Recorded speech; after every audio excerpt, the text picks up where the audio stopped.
All right, so you had something you say? Big news in the world today.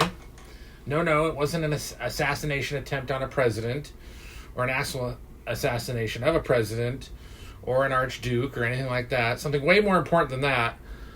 The poor Acolyte won't get a season 2. Aww. Millions of voices cried out and then were suddenly silenced. I don't fucking think so.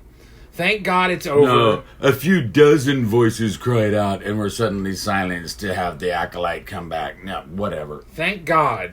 Go ahead. The worst, one of the worst Star Wars, air quotes, visual depictions I've ever seen. Hands down, the worst. I don't Even know worse than the holiday special, worse than the Ewok movies. No. It was the worst. No, I was talking. I wasn't even. Those are considered canon to me. What I consider bad Star Wars, air quotes again, the sequel trilogy, and most of the Disney Plus shows. Bad as all that was, Acolyte hands down the single worst. Which is kind of amazing because. Which is saying something, yes. Yes, because Episode 8 still is god awful. So, I'm happy. I'm not one of these overly emotional people, as Eric can attest to about anything. I'm kind of cold-blooded. No, yeah, and I mean, that's one of the things, that I see out there in the fan base, is that so many people take it, so personal. They take personal offense to something that wasn't what they wanted to see or didn't live up to their expectations, and they set the bar so high that nobody could live up to what they expect from it. And then these people also bitch when they they get personally offended. But also they bitch when they get fan service because it's not the fan service they wanted. Well, too bad. Wah. So it's good that the Acolyte isn't getting a season 2 because Leslie Headland doesn't deserve any more money. She should have to work at a Walmart somewhere, or a scullery maid or something like that, or actually be put in prison, like that Deep Space Nine episode, Hard Time, where she has to relive everything that her boss put those women through. So there's enough on that. Enough said about that because we all know about that, and yes. She shouldn't even be allowed in Hollywood working in the industry. But that says a lot about the industry. If this was 158 million wasted, 180 million, 180 million wasted. I could shit on a plate and wipe my ass and get Roger Corman could have done it for $500 and a hell of a lot better too. Yeah. Easily as good. Easily as good. I like that. Yes. And the news about Tamara Morrison too, though, dude. That was bad. But I'm not I'm not happy or hopeful that this is going to turn Star Wars around because at the very least, KK's not going to leave for another 2 years. Until the Mando movie comes out. That's what it looks like. Which Star Wars is already dead, and Dave Filoni's just performing necrophilia, and he has been since the Clone Wars. There, I said it. See, that's the thing too. So Kathleen Kennedy is all set to retire, but she doesn't want to leave without a win. Yeah, she wants to go out with a bang, not a whimper, whatever. I can understand that. I get it, but is that going to make any difference when she's gone?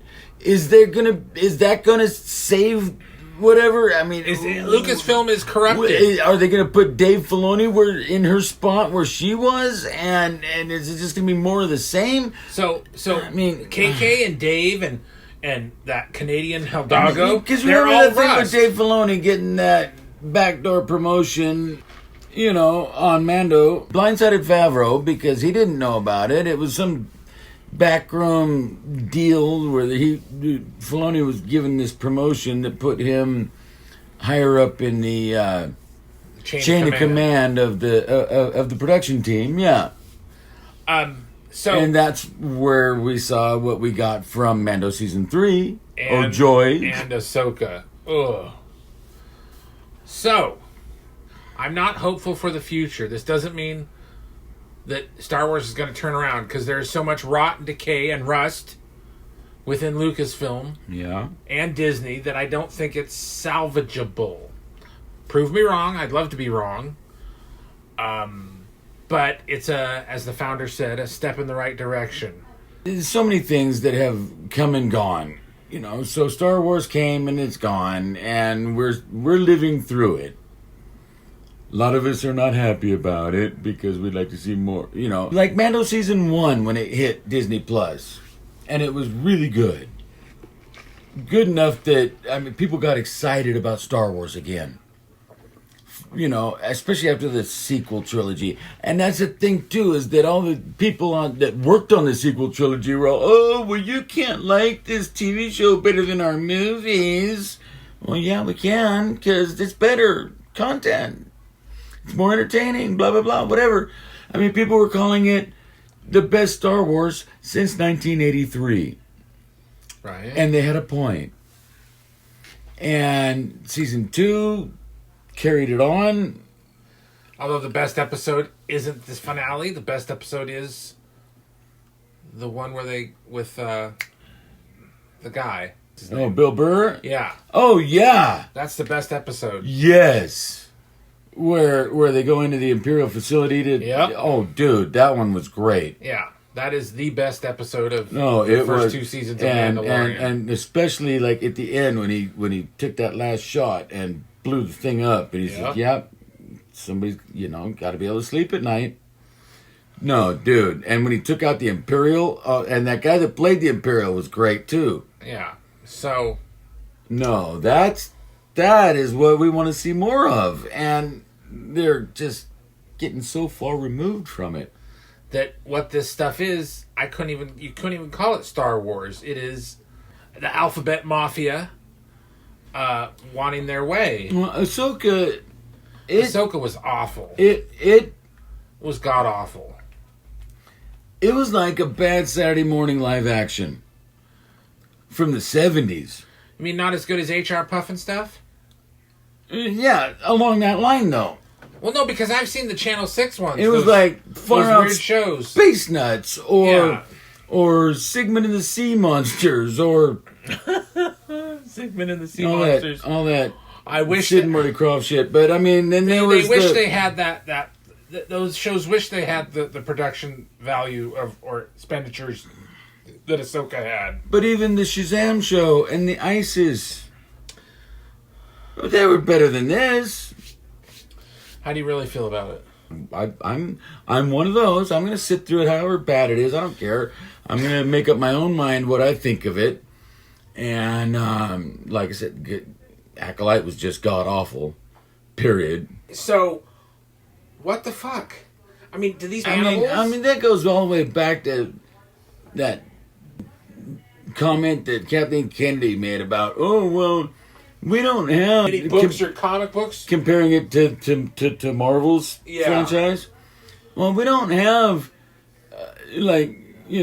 all this source material to draw from. We don't have... The fuck they don't. Books or comics. They keep stealing it from the old EU. They had dozens of books and hundreds of comics. Hundreds of thousands. And even video game storyline content to draw from. Yeah. They had plenty of source material to draw from. That was one of the most ignorant statements. Oh my God.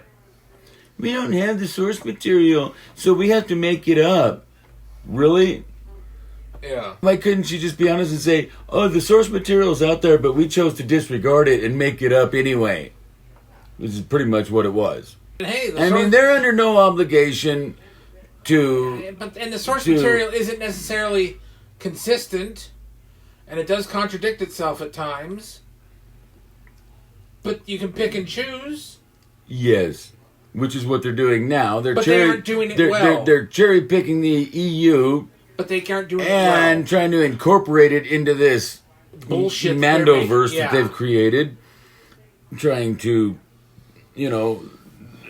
have it tied to the sequel trilogy somehow, and Gross. all that'll tank it right there. But then I keep the hearing too. Sequel trilogy is the rise of the Palpatine, so that's all it is. So I don't want to watch that. They're planning on retconning the sequels and just writing them off, and so whatever else they might do with Star Wars is, I mean, even the Rey movie. Who know? I don't even know if that's even still on the slate. I bet you that man-hating Arab chick is just all for it. I bet there's no news about it. Oh yeah. Even D23 had no news about this new Rey movie that may or may not be in the works. Remember, if you smell Albans, just breathe in deep. Breathe deep, the gathering gloom. And on that happy note, we'll talk to you soon.